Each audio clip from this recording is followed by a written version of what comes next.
से स्वतंत्र होइए, स्वतंत्रतापूर्वक अपने विचारों को अपनी जुबान पे लाके दूसरों के सामने बोलना सीखिए। अगर कोई भी परेशानी है, हो सकता है कि आपके माता पिता हैं वो आपको डांटेंगे, लेकिन कहीं ना कहीं आज नहीं तो कल वो समझेंगे और आपको समझाएंगे, या आप माता पिता से नहीं तो अपने फ्रेंड से शेयर कर सकते हैं वो सारी चीज़। तो इतना याद रखिए कि बोलने से ही सब कुछ होगा। और रही बात पॉलिटिक्स की, सबसे जो विकराल रूप ले रही है, हर चीज़ में पॉलिटिक्स घुस रही है आजकल, तो थोड़ा उससे बच के रखिए। मैं ये नहीं कह रहा हूँ कि आप, अगर आपको इंटरेस्ट है बिल्कुल आप पॉलिटिक्स कीजिए, नेता बनिए, बहुत अच्छी चीज़ है, क्योंकि नेता नहीं बनेंगे तो देश का विकास नहीं होगा। नेता ही विकास करते हैं, नेता ही लूटते हैं देश को, जानते हैं आप। सच्चाई, मैंने कल अभी 2-3 दिन पहले मूवी देखी थी एक मदारी, तो उसमें यही सच्चाई है कि एक कॉमन पर्सन का जब कोई बेटा या बेटी या उसके परिवार का कोई भी सदस्य, उसके साथ कोई घटना होती है तो कोई नहीं देखता है, लेकिन बड़ा राजनेता, एक होम मिनिस्टर, एक चीफ मिनिस्टर, एक प्राइम मिनिस्टर के परिवार का कोई भी सदस्य, उसके साथ कुछ होता है तो पूरी शासन व्यवस्था, पूरा एडमिनिस्ट्रेशन उसके साथ लग जाता है। ऐसा क्यों है? क्योंकि हमने उस गद्दी को, जो प्रधानमंत्री की है या मुख्यमंत्री की है या एक नेता की गद्दी है, उसको इतना महत्वपूर्ण बना दिया। उसकी रैलियों में जा के, उसका व्याख्यान करके एक नेता को हम पूजने लगे हैं। हम ये नहीं कहते हैं कि आप पूजिए नहीं, नेता कोई अच्छा नहीं होता है और सब बहुत अच्छे होते हैं, ठीक है, क्योंकि उन्हीं को ओवरऑल देश चलाना है। तो सिंपल चीज़ ये है कि उनको एक आईना ज़रूर दिखाइए कि आप परमानेंट नहीं है यहाँ, आपके अंदर ये घमंड नहीं आना चाहिए कि आपको जनता ने सर्वस्व एकदम चुन लिया है तो आप बैठे हुए हैं, ऐसा नहीं होना चाहिए। तो मैं यही कहता हूँ कि 5 साल अगर सरकार भी है, मैं पॉलिटिक्स की बात नहीं कर रहा हूँ, लेकिन थोड़ा बहुत मेरा सब्जेक्ट भी है पॉलिटिकल साइंस, तो मैं उससे इंटरेस्टेड रहता हूँ, और थोड़ा ऐसा है तो मैं चाहता हूँ कि अगर अपनी बात थोड़ी भी मैं कुछ लोगों तक पहुँचा पाऊँगा तो शायद कुछ अच्छा होगा, आप दूसरों तक पहुँचाएँ। तो यही कहता हूँ मैं कि बात करिए, पॉलिटिक्स पे बात करिए, क्योंकि भारत के और ख़ासकर उत्तर भारत के तो रग रग में, बच्चे बच्चे में राजनीति भरी। राजनीति हमारे घर से स्टार्ट होती है। कोई बच्चे को ले लीजिए आप, कोई जिद करता है, उसको कुछ चाहिए, खेलने की कोई चीज़ चाहिए, खाने की चीज़ कोई चाहिए, तो सबसे अच्छा उसके पास फंडा क्या होता है? आप नहीं दोगे, माता पिता ला के नहीं देंगे, वो रोने लगता है, रोने लगेगा, फिर माता पिता समझेंगे, देंगे उसको कि नहीं देंगे। यही पॉलिटिक्स है। पॉलिटिक्स हमारे घर से ही स्टार्ट हो जाता है, एक छोटा बच्चा पॉलिटिक्स करता है। तो पॉलिटिक्स अपने अंदर लाइए, लेकिन अगर आप राजनेता बनना चाहते हैं तो उसमें घुसिए, वरना मैं तो जहाँ तक अभी मैं ये कहना चाहूँगा सिर्फ इतना कि सबसे अच्छी चीज़ है एक नॉर्मल चीज़ की तरह, उनको ये मत साबित होने दीजिए कि ये जो गद्दी है ये बहुत महत्वपूर्ण है, ये एक भगवान की गद्दी है, ये उनके अंदर से निकाल दीजिए। उनको ये डर होना चाहिए कि अगर हम काम नहीं करेंगे इस गद्दी पे बैठ के, इस सीट पे बैठ के, इस चेयर पे बैठ के, तो 5 साल के बाद, 5 साल भी नहीं लगेंगे, सड़कों पे आ जाएगी। सबसे बेस्ट एग्जांपल मैं दूं तो इंदिरा गांधी, बहुत बोल्ड लीडर थी वो भी, कांग्रेस की, बहुत बोल्ड। जैसे आज हम प्रधानमंत्री नरेंद्र मोदी जी को कहते हैं कि डिसीज़न लेने में बहुत माहिर है, चाहे वो सर्जिकल स्ट्राइक का डिसीज़न हो, चाहे वो डिमोनेटाइजेशन, नोटबंदी का डिसीज़न हो, जब 3 तलाक पे बिल लाना हो, ये सारी चीज़ें अगर हम देखें तो इसमें हम कहीं ना कहीं पाते हैं कि बहुत बोल्ड है। वो ये नहीं देखते हैं कि एक प्राणी विशेष या एक सोसाइटी उससे, या एक कोई रिलीजन या कास्ट हम कह सकते हैं, वो दुखी हो जाएंगे, ऐसा नहीं है, बहुत बोल्ड। इसी तरह की इंदिरा गांधी जी थी। 71 का युद्ध ले लीजिए आप, उसमें भी जब बांग्लादेश का उदय हुआ, बांग्लादेश आज़ाद हुआ, उसमें भी कितना अच्छा डिसीज़न रहा उनका, लेकिन कहीं ना कहीं उन्हें हम क्रूर और तानाशाह कहते हैं कि तानाशाही रवैया था। क्यों? क्योंकि उन्होंने जितने भी संस्थान हैं, चाहे वो सुप्रीम कोर्ट हो या कोई दूसरा लोअर कोर्ट हो, हाई कोर्ट हो, सब पे एकदम अपना बोलते हैं जैसे सुप्रीम बन के कि हमसे बड़ा कोई है ही नहीं, उस टाइप का स्टार्ट कर दिया। इसीलिए बिहार से एक बहुत ही पिछड़े गांव से एक बहुत ही होनहार नेता उभरा, जिसे आप सब जानते हैं, जिनको गांधी के बाद सबसे कह सकते हैं कि लोगों का सबसे मेन लीडर मानते हैं, उनसे ज़्यादा लोगों ने प्यार किया ही नहीं, गांधी से ज़्यादा कोई दूसरा नेता हुआ तो वो उन्हीं को प्यार किया। तो उन्होंने सत्याग्रह किया, जो कि हमारा बिहार में, चाहे वो स्टूडेंट स्ट्राइक हो या फिर गुजरात में, वहाँ भी स्टूडेंट, जो कि अभी क्या हुआ, जेएनयू में हमने देखा कि थोड़ी सी फीस उठी, बच्चों ने आंदोलन किया, तो हम कुछ क्या देख रहे हैं कि लोग कहने लगते हैं कि ये एंटी नेशनल है, ये थोड़ी सी फीस नहीं भर सकते एक्स्ट्रा। ऐसा नहीं है, थोड़ी सी फीस भरना ज़रूरी नहीं है, वो इसीलिए यूनिवर्सिटी बनी है। मैं इलाहाबाद विश्वविद्यालय में पढ़ता हूँ, तो उसकी फ़ीस अगर 1200-1300 रुपये है, इसीलिए है कि देश का सबसे गरीब, सबसे छोटे तबके का जो इंसान है उसका बच्चा भी पढ़ सकेगा। आप फीस बढ़ाओगे, प्राइवेट इंस्टीट्यूशन की फ़ीस बढ़ती जा रही है। वहाँ क्या कुछ हो रहा है? सरकार कुछ कर रही है? नहीं कर रही है। क्यों? क्योंकि उनसे भी उनको काफ़ी रेवेन्यू मिल रहा है, काफ़ी टैक्स मिल रहा है। तो कहीं ना कहीं हमको ये देखना है कि जेएनयू से अगर उठ के कोई स्ट्राइक करते हैं बच्चे या थोड़ा आंदोलन करते हैं इसके विरुद्ध कि फ़ीस नहीं बढ़नी चाहिए, तो हम अपने स्टेटस पे फ़ोन पे उनको एंटी नेशनल, उनको देशद्रोही, उनको पाकिस्तान चले जाओ ऐसी भाषा करते हैं। ऐसा नहीं है। रही बात कन्हैया कुमार की, मैं सपोर्ट नहीं करूँगा, लेकिन अब एक व्यक्तिगत जो भाव है बताना चाहता हूँ कि सच्चाई आप नहीं जानते।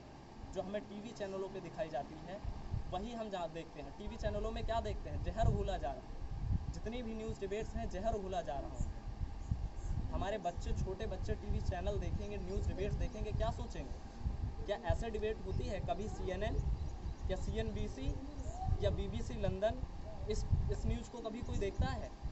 हमारे आजकल के बच्चे देखें, वो क्वालिटी होती है। वहाँ राष्ट्रपति से डायरेक्ट प्रश्न करने का उनके पास अधिकार होता है। डायरेक्ट प्रश्न करते हैं और एक से एक गंभीर प्रश्न करते हैं जो उनके राष्ट्रपति डोनाल्ड ट्रंप के पास भी जवाब नहीं होता है। और हमारे यहाँ क्या है? एक प्रेस कॉन्फ्रेंस प्रधानमंत्री जी की नहीं हो सकती। मैं क्रिटिसाइज़ नहीं कर रहा हूँ, लेकिन आप युवा हैं, उठ रहे हैं, आप धीरे धीरे, जैसे सामने बैठे हैं ये लोग, धीरे धीरे 18+ हो जाएंगे तो इनकी भी वोटिंग राइट्स इनके पास होंगी। वोट करिए, आप बिल्कुल सपोर्ट करिए, जिसको सपोर्ट करना है आपको उस दिन सपोर्ट करना है, क्योंकि यही प्रजातंत्र का, लोकतंत्र का यही सबसे बड़ा वो है कि 5 साल के लिए उनको बनाना है। लेकिन उन 5 साल में अपने वोट का, अपने अधिकारों का उनसे हिसाब मांगिए। उनको भगवान ना बनाइए, उनको पूजिए नहीं, क्योंकि वो कुछ नहीं है, वो हमसे नीचे हमेशा है। तो इसी के साथ मैं चाहता हूँ कि ये सब अपनी फीलिंग्स अंदर रखिए, खूब पढ़िए, बहुत सारी खूब शिक्षा लाइए। और सिर्फ पढ़िए इसलिए नहीं कि हमको एग्ज़ाम पास करना है, पढ़िए इसलिए नहीं कि हमें मम्मी पापा को दिखाना है कि हमारे 95% हैं, या पड़ोस के चाचा के लड़के के 95% आए थे तो मेरे 96% हैं। वो मार्कशीट, या 10th की मार्कशीट या 12th की मार्कशीट आपका भविष्य तय नहीं करती।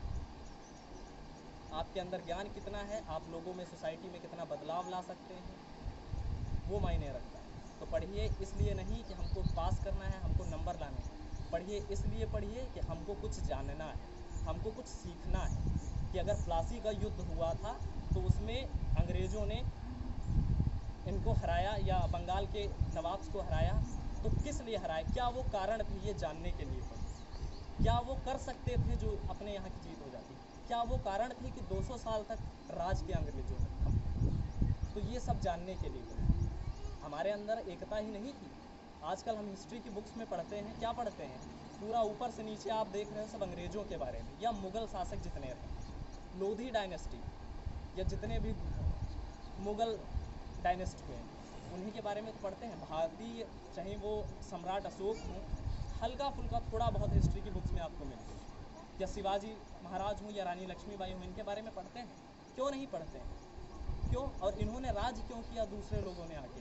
सब अफ़गानिस्तान के रास्ते आके हम पे राज कर रहे हैं। क्यों ऐसा हुआ? क्योंकि हमारे में एकता नहीं। हमारे जितने भी रूलर थे, हमारे जितने भी शासक थे, सबसे छोटे छोटे प्रिंसली स्टेट्स में बटे थे। तब ऐसे राज्य नहीं हुआ करते थे जैसे आज उत्तर प्रदेश, उत्तराखंड या मध्य प्रदेश या जो भी राज्य हैं, मध्य प्रदेश और राजस्थान, इस टाइप के राज्य नहीं हुआ करते थे। छोटे छोटे प्रिंसली स्टेट जहाँ राजा शासन करते थे उनमें बटा था। और हालत ये थी कि उनके अपने में एकता नहीं थी। वो ये चाहते थे कि ये इसकी ज़मीन हमें मिल जाए, जो आजकल हम चाहते हैं अपने भाइयों और आस पड़ोस में। हम यही तो चाहते हैं कि हमारे भाई की ज़मीन, इवन यहाँ देख रहे हैं कि भाई भाई के बीच में नहीं बन रही है। तो यही है, इसी का फ़ायदा अंग्रेज़ों ने उठाया। आप लड़ेंगे, आप यूनाइट नहीं रहेंगे, आप एकता नहीं रखेंगे, तो कोई थर्ड पार्टी आके आपको उसका फ़ायदा उठाएगी। तो सिंपली यही मैं कहना चाहता हूँ, यूनाइट रहिए। छोटी छोटी बैर भाव अपने मन में ना रखिए। लड़ाई हो जा रही है, आप छोटे बन जाइए। रिश्तों के बीच में पीछे हटना सीख लीजिए। अगर आप अड़े रहेंगे कि नहीं हमको ईगो दिखाना है सामने वाले को, गलती इसकी है, या वो अड़ा रहेगा ईगो दिखाना है, चाहे वो माता पिता के बीच में हो, चाहे भाई बहन के बीच में हो, या भाई भाई या भाई लड़के और पिता के बीच में, अगर वो सोचेगा कि गलती पिताजी की है या वो सोचेंगे कि लड़के की गलती है, तो कुछ भी नहीं होगा, दरार पड़ जाएगी। जैसे बंटवारा नहीं हो जाता है घर में, वैसे ही बंटवारा हो जाएगा। तो कोशिश करिए छोटी छोटी बातों पे खुद पीछे हटिए। और गार्जियन से भी खासकर अनुरोध है, बाबा जी बैठे हैं और चाचा लोग बैठे हैं, तो इतना कि एक रहता है ना, कभी कभार बच्चे कह नहीं पाते हैं जो उनकी डिमांड्स होती हैं, तो कोशिश करिए कि जानने की कोशिश करिए कि क्या इनके अंदर है, क्या करना चाहते हैं। और आप लोगों के लिए भी स्पेशल है, ये मत सोचिए कि पापा जी हैं, बाबा जी हैं, ये चाह रहे हैं कि हमारा लड़का IAS बने या हमारा लड़का ये टीचर बने। आपको खेती में अगर इंटरेस्ट है, आप खेती करिए। क्या खेती खराब चीज़ है? बिल्कुल नहीं। अगर कोई फार्मर ही नहीं बनेगा तो फिर क्या होगा? हम क्या खाएंगे? फैक्ट्रीज से क्या हमारे गेहूँ धान निकलेंगे? कितना हम आर्टिफिशियल करके बना लेंगे? नहीं बना सकते। इसीलिए जो भी करना है खुल के बताइए कि हमको ये करना है, वो चाहे खेती करना हो, बिजनेस करना हो, या कुछ भी करना हो, या कोई प्राइवेट जॉब करनी है, स्टार्ट करिए, ये बिना डरे। और गार्जियंस को भी रिक्वेस्ट है कि ये छूट होनी चाहिए कि वो बच्चों से कहें और पूछें, और लगभग 10-10 दिनों के अंतराल पे कि क्या चल रहा है, कोई तकलीफ तो नहीं है, पढ़ाई में कोई दिक्कत है, या कुछ और करना चाहते हैं। क्योंकि आप ज़बरदस्ती उनको IAS बनाएंगे, आप पैसा लगाएंगे, वो कभी नहीं बनते। अगर उनके मन में नहीं है, आप नहीं बना सकते। और कंपटीशन इतना बढ़ता जा रहा है कि आपके अंदर जो टैलेंट है, आपका जो मन करता है, सिर्फ वही करिए। बस अपने अंदर की प्रतिभा को पहचानिए, बस उसी के तरफ आगे बढ़ते रहिए, वही मिलेगा और कुछ नहीं। चाहे वो खेती हो या बिजनेस हो या कोई सिविल सर्विस हो या लोअर सर्विस हो, कुछ भी। और ये बिल्कुल मन में ना रखिए कि दूसरा क्या कहेगा। अभी मैं इलाहाबाद में पढ़ता था, कल को मैं अगर बिज़नेस में जाना चाहूँ तो मैं ये सोचूं कि यार मैंने पापा ने इतना पैसा लगाया, बर्बाद है। हाँ, हो सकता है, गलतियाँ सबसे होती है, एक सबको अवसर मिलना चाहिए ना। ये मत सोचिए कि ये सामने वाला क्या कहेगा यार, कि अभी तक तो इलाहाबाद में पढ़ रहे थे और अब देखो खेती करने लगे, या आप देखो दुकान पे बैठने लगे। तो शायद होता है देर से ही सही, लेकिन प्रतिभा का पता चलना बहुत ज़रूरी है। लग जाइए। और एक रिक्वेस्ट करूँगा, आप सभी लोग पढ़े लिखे हैं, कोशिश करिए, जैसे अभी चाचा ने भी स्टार्ट किया और दादा भी पढ़ाते हैं, कोशिश करिए घर के बच्चे, आसपास के बच्चे, उनको ट्यूशन दीजिए। थोड़ा समय निकालिए। आप जितनी देर फ़ोन पे लगे रहते हैं, जितनी देर आप इधर उधर थोड़ा घूम आते हैं, थोड़ा खेल लेते हैं, थोड़ा समय कम करिए, थोड़ा पढ़ाइए, बहुत अच्छा लगेगा। और शायद आप जो पढ़ते आ रहे हैं, पीछे से छूट गया है, वो रिवीजन भी हो जाए। ये मैं ज्ञान नहीं दे रहा हूँ, क्योंकि मैं भी सीख रहा हूँ, सीखता रहूँगा आप लोगों से भी और अपने बड़े टीचर से, प्रोफेसर से। लेकिन मैं जितना जानता हूँ उतना सोचता हूँ कि सब भाई हैं मेरे, भतीजे हैं, तो उनको भी कुछ बता सकूँ। तो बस यही मेरी वो है। और आज के साथ एक अच्छे नोट पे रही के साथ इसको हम एंड करते हैं कि लगभग एक यूनिटी रखेंगे और जो हमारी स्वतंत्रता है इसको बनाए रखेंगे। भेदभाव नहीं, ना हिंदू मुस्लिम के तौर पे लड़ें। और सबसे इम्पॉर्टेंट चीज़ ये ध्यान रखिए कि जो टीवी डिबेट्स में दिखाते हैं, क्या आपने कभी देखा कि बात करते हैं बाढ़ आ गई बिहार में? क्या वो दिखाते हैं, एक डिबेट करते हैं कि असम में बाढ़ आ गई या भूखे मर रहे हैं?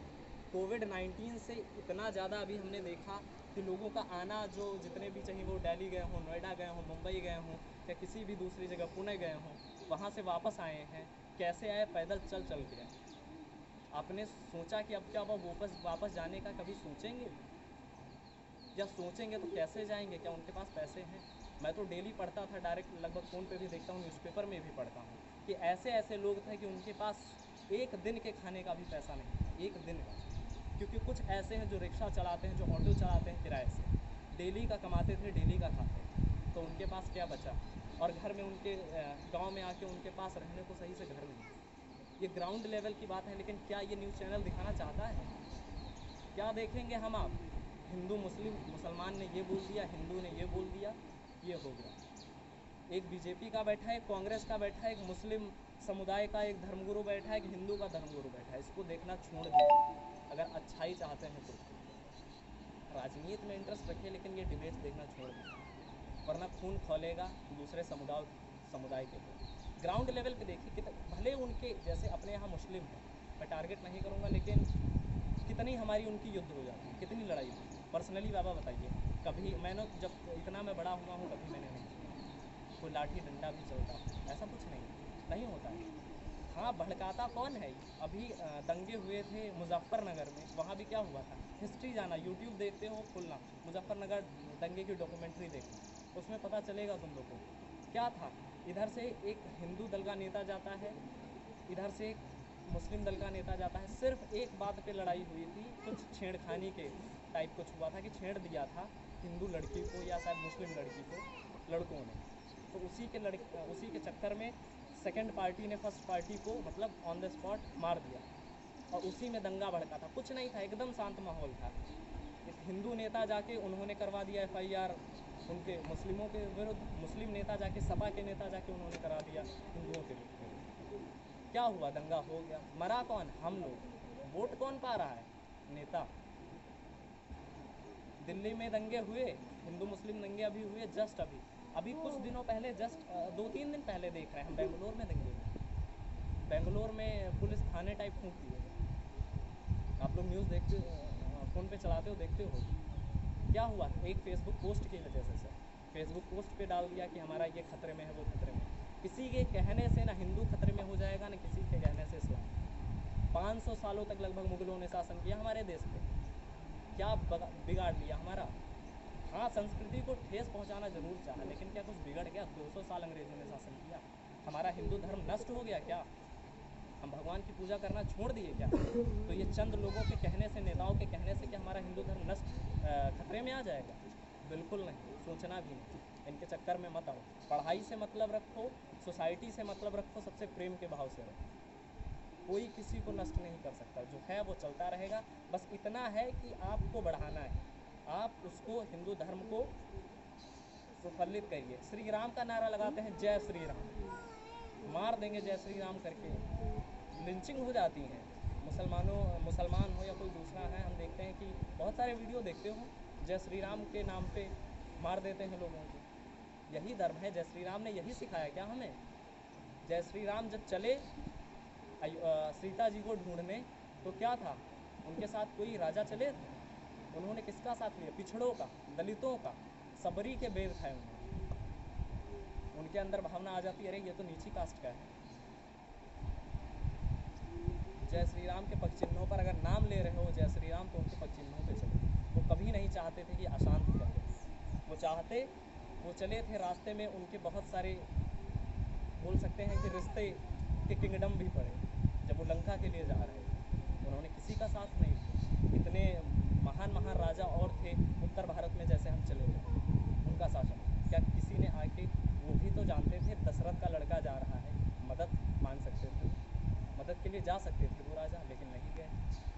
क्यों? क्योंकि वो चाहते थे, क्योंकि सिंपल, सबसे अच्छा एग्जाम्पल ले लो, बाली ने हराया था रावण को, अपनी भुजा में दबा के चक्कर लगा दिए थे किले को, कितना बलशाली था। लेकिन प्रभु श्री राम ने बाली का विनाश कर दिया, बाली को तीर मार दिया, और किसका साथ लिया था? सुग्रीव को साथ लेके गए। अगर वो चाहते तो बाली को ले लेते, वो चाहते बाली को और जाके जीत लेते जाके युद्ध, लेकिन उन्होंने सुग्रीव का साथ दिया। क्यों? क्योंकि बाली अत्याचारी था, उसने अपने भाई के पत्नी का अपहरण करने की कोशिश की, उसके साथ छल करने की कोशिश की। तो इसीलिए ये ना समझो कि श्री राम बोलने से या नेताओं के जय श्री राम कहने से, एक मंदिर बनवा देने से या इस टाइप का कुछ भी कहो, उससे कुछ हो जाएगा। अपने में एकता रखो बस, और हिंदुस्तान ऐसे ही बनता रहेगा। बस इतना ही कहना चाहूँगा। जय हिंद।